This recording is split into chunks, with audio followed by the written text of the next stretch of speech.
For most of the war, Ukraine's rear areas lived under an assumption of safety. Missiles were expected, sabotage was feared, but aircraft parked far from the front were protected by distance alone, and that assumption collapsed on the report by December 29, 2025. Stay tuned for the updates.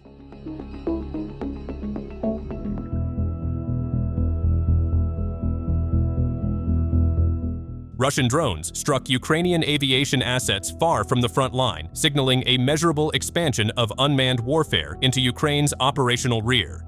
Video footage published by the Russian Telegram channel RV Voenkor showed a drone impact on a Ukrainian An-26 transport aircraft at an airfield in Mykolaiv, while a separate clip claimed a helicopter strike in Poltava region. Ukrainian analyst Serhiy Sternenko acknowledged the incidents and focused not on denial, but on how such drones could have reached areas traditionally considered safe from frontline UAV activity.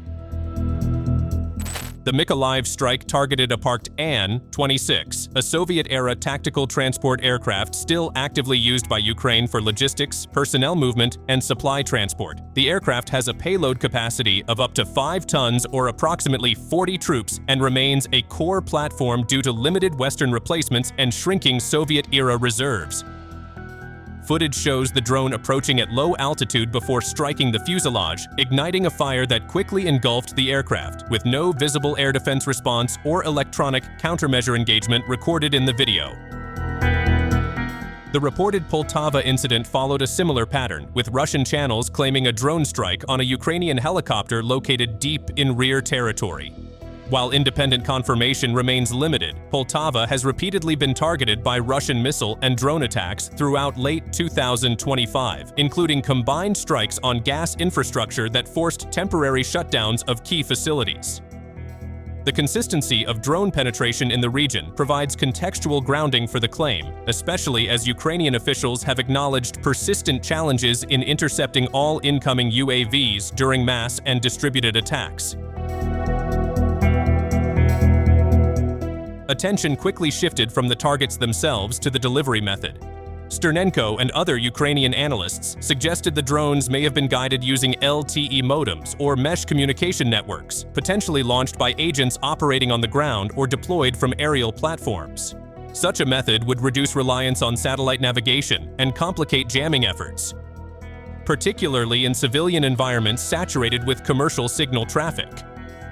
This approach aligns with observed Russian adaptations in long-range drone operations throughout 2025, where flexibility and redundancy have become central to penetration success.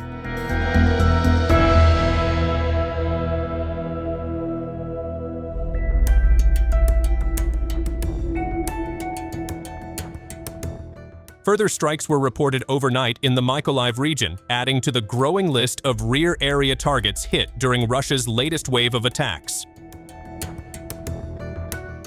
Prior to several days earlier, published through Uncensored News Telegram channel on December 27th, according to Ukrainian Deputy Prime Minister Oleksiy Kuleba, Russian forces carried out heavy nighttime strikes on seaports in the Odessa region. The attacks caused extensive damage to port infrastructure, including warehouses and several facilities. While fires and secondary explosions continued for hours, several barges and foreign-flagged vessels were hit during the strike, including ships sailing under the flags of Slovakia and Palau, indicating the breadth of damage inside the port area. The attacks did not stop there. In the neighboring Mykolaiv region, another port facility was struck, resulting in damage to a vessel registered under the Liberian flag. Ukrainian officials confirmed the impact on maritime infrastructure, reinforcing the pattern of repeated strikes on logistics hubs supporting sea-based trade and transport. Further inland, Russian strikes also targeted railway infrastructure in the city of Kovel. Railway tracks were damaged, locomotives were hit, and multiple freight railcars were destroyed, disrupting cargo movement and rail operations in the area. The damage highlights the expanding focus on transportation corridors rather than frontline positions.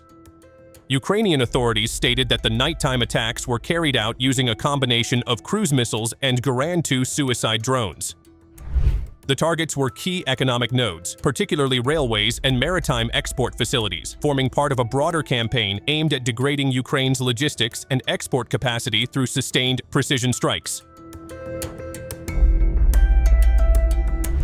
From a broader operational perspective, the targeting of transport aircraft and helicopters directly affects Ukraine's logistical flexibility.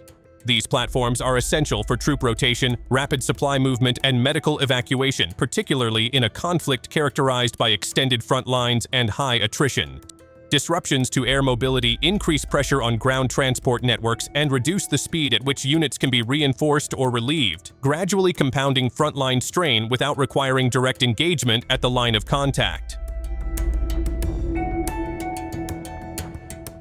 The strikes also carry external signaling value. For Western supporters of Ukraine, they illustrate the growing difficulty of defending high-value assets against low-cost aerial threats, even with advanced air defense systems in place. Interceptor missiles and radar-guided systems are optimized for aircraft and missiles, not for small drones operating at low altitude and exploiting civilian signal environments. This mismatch reinforces concerns about sustainability and cost efficiency in prolonged air defense operations.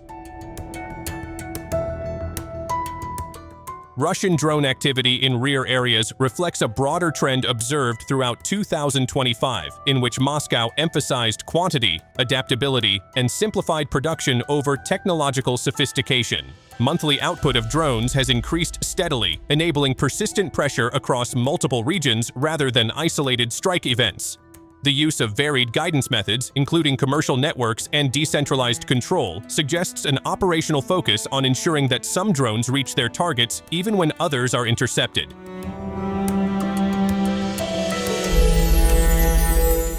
These strikes confirm that Ukraine's rear areas are no longer insulated from sustained drone warfare. Aviation assets, ports, and rail infrastructure are now being targeted as part of a single operational pattern, where precision strikes aim to disrupt logistics, mobility, and economic throughput rather than frontline positions alone. So, what are your thoughts on this? Share it below. See you on further updates.